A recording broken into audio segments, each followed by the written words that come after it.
Greetings, my friends, and welcome to what the Democrat Party is considering its opening move in the 2014 campaign. A government shutdown that looms in front of all of us. It's the latest, and it is the next Democrat Party campaign move. It is felt, and it's being covered by the media totally in historical ways. It is not being adapted to anything really happening. If I were to tell you, by the way, greetings, hi, how are you? Rush Limbaugh, EIB Network, great to have you. Telephone number 800-282-2882. If I were to tell you that I don't even know what really is happening here, I probably would be more honest than not. You know, I've been doing this for 25 years. We've been through government shutdowns countless times, and this one is just like all the other ones. It is being covered. It is being reported. It is being discussed totally within the paradigm of a horse race, totally within the framework of how this is going to destroy the Republican Party, the merits absent. The reasons for this may be happening absent.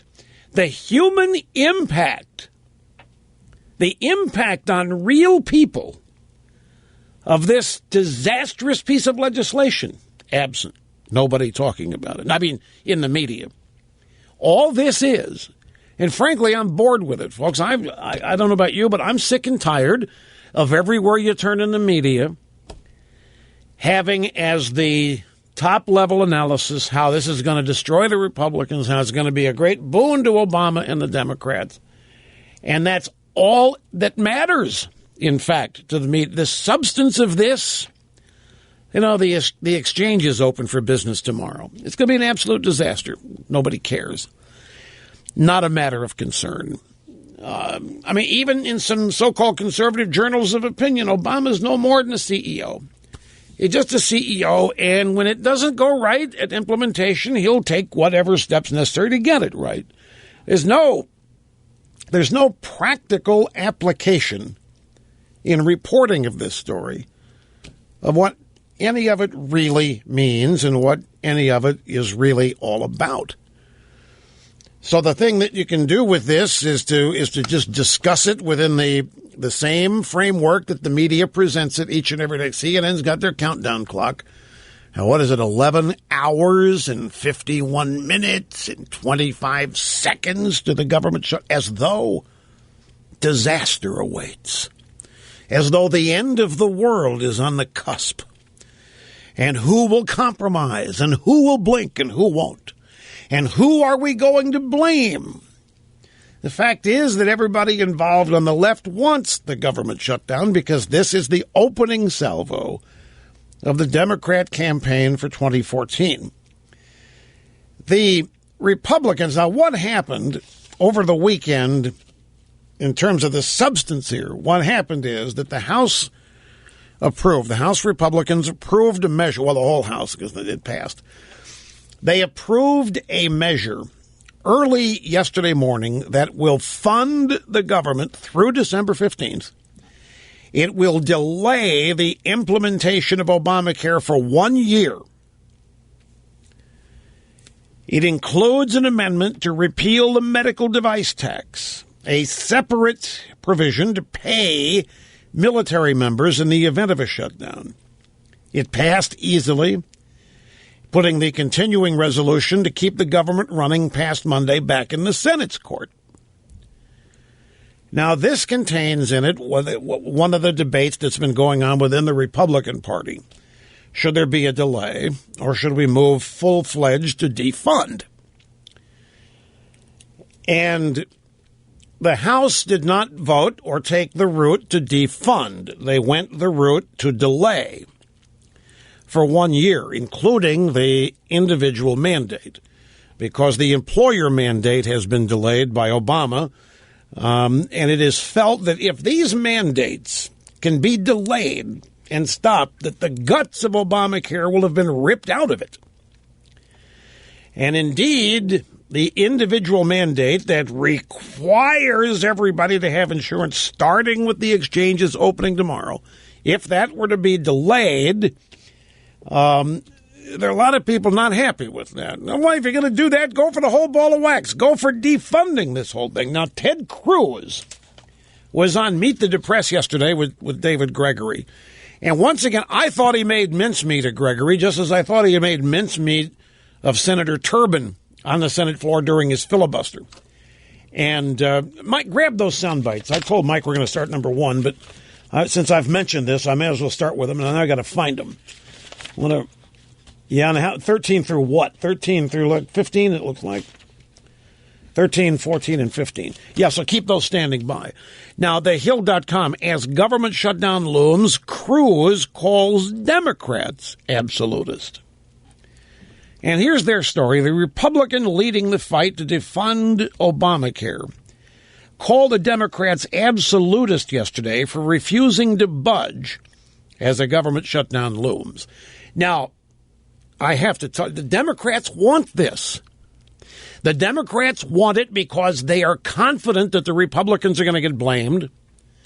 You might have forgotten this, but I haven't. Bill Clinton, he's out there saying Republicans are desperate for America to fail. They've been obsessed with that ever since June the 16th of 2009 when some guy on the radio said he hoped Obama failed. Anyway, we'll get to that too, but Clinton is telling Obama not to negotiate with the Republicans. Do not do it. Now, Obama's negotiating with the Syrians or wants to. He's negotiating with the Iranians or wants to. He's negotiating with the Taliban, and they say that's perfectly normal. Obama says, I got nothing to fear from those guys, but I am not talking to Boehner. People on our side want a big deal made about that. I don't think it's going to change one person's mind in the low information crowd. I don't think any history of government shutdowns, there's been 17 of them, and this not going to matter. The here and now is where the impact of this is going to be made, predominantly on low information. But I could have a room full of low information voters in here. I could have them totally captivated. I could own them. I could have me the only thing they listen to, and I could give them the history of government shutdowns, how nothing bad happens, how sometimes something good wouldn't change their mind. The history of this is a weak vehicle for persuasion. Given where we are, given where the news media is, and given where the low information crowd goes to trust whatever it hears, the history of this stuff, just like American history is being rewritten, so is recent history. Clinton, he's out there telling Obama not to negotiate with the Republicans. He's telling Obama, go ahead and force a government shutdown. In Clinton's case, you know what happened to him during his government shutdown in 19? That's where he met Lewinsky. She delivered pizza in a thong during a government shutdown. Clinton loves government shutdowns.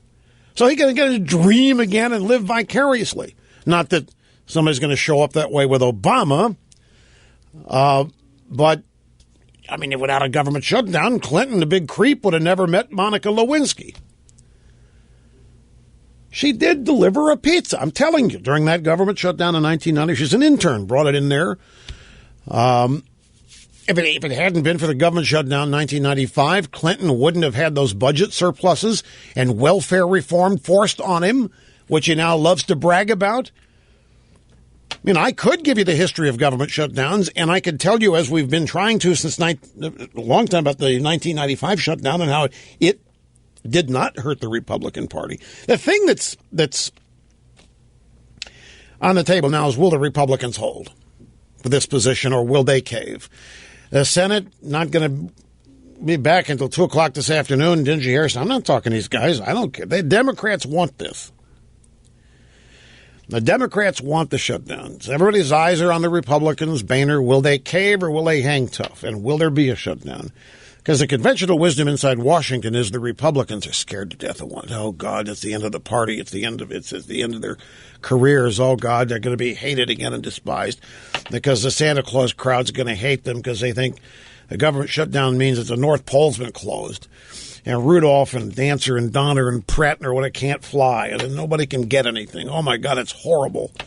None of that's true.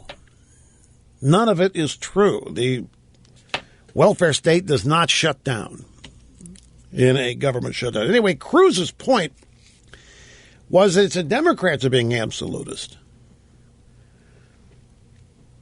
He said this yesterday on Meet the Press. He said it's the Democrats who are taking an absolutist position. I'd like to repeal every word of the law.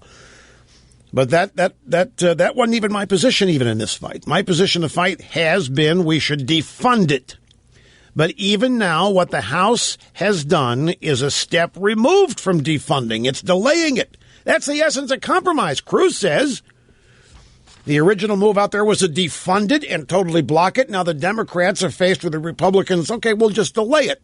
And Cruz says that's compromise. The Republicans are showing they can compromise. It's the Democrats are absolutist and won't. Let's go to the audio sound bites. Cruz talking to David Gregory yesterday. Question. And there are not protests in the streets arguing to do away with this the way that you would like. Again, 56% in one poll this week. New York Times said, let's uphold the law. So I'm focusing on your goal and results. Where have you moved anything, Senator? Obamacare isn't working. Every day that's becoming more clear. There's a reason the unions are jumping ship. One union after another is saying, let me out. There's a reason why James Hoffa, the president of the Teamsters, said that he was writing on behalf of millions of working men and women, and he used millions, not hundreds, not thousands, and he said Obamacare was destroying their health care. Destroying is his word. Now, Gregory jumped in here at this point and interrupted because he was just personally offended that Ted Cruz was even there. I asked you a specific question based on the facts on the ground. You've made all these arguments. My goodness, you went and spoke for 21 hours to make these arguments. You haven't moved anyone. Look, the American people overwhelmingly reject Obamacare. They understand it's not working. The only people who aren't listening to the argument are the career politicians in Washington. It's Harry Reid who wants to use brute political force. And the great thing about the Constitution is that it creates a system of checks and balances, and each branch has the ability to check another. And here's the last soundbite we have from this little meeting. You've campaigned on this. Believe. You've raised money on this. You've taken to the floor for 21 hours. You haven't moved anything legislatively. Do you concede that point? I don't remotely. And, David, I recognize that the Washington establishment hasn't been convinced by the arguments because the Washington establishment has been exempted from some of the harms. Members of Congress, how can you possibly justify to the American people that members of Congress are exempted from the law, aren't put on the exchanges?